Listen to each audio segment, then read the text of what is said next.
Փաշինյանը նշում է մասնավորապես արձագանքելով այն հայտարարությանը, որ գազը կարող է թանկանալ, այդ թանկացումների մասին խոսելով, ասում է ինչքան ուզում է թող թանկացնեն, մենք այնքան փող ունենանք, որ դա թանկ չի երևա։ Նախ այսպեսի մի հարց, մենք հասելով ում նկատի ունի իրենց թե ժողովրդին, եւ արդյոք այս արտահայտությամբ հուշում է ժողովրդին, որ այո, գազը կարող է թանկանալ։ Ենթադրում եմ, որ ԿՊ-ի մասին է խոսքը, որ շատ փող ունեն, որտեղ 8 միլիարդ պարտքի առնվազն կեսը մսխել են եւ հայտնի չի թե որտեղ է։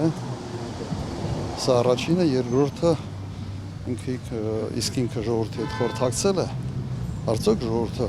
պատրաստ է կրկնակի ավելի թանկ վճարել գազի համար։ Սա անպատասխանատու հերթական հայտարարությունն է եւ իր սխալների համար հերթական անգամ ծանրությունը կախվելու է ժողովրդի վրա։ Նա նաև նշում է, որ մենք մեր սեփական գազը կունենանք, մեզ մոտ գազի ինչ-որ նոր աղբյուրներ են բացահայտվելու։ Առաջ անգամ եմ լսում,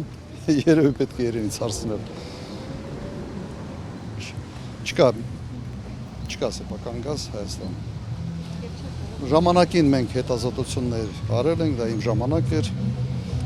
բավական Հայաստանի տարածքով, ավելի շատ սլանցային, այսպես ասենք,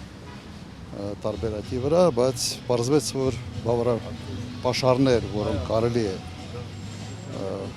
օգտագործել, ուղղակի չկա։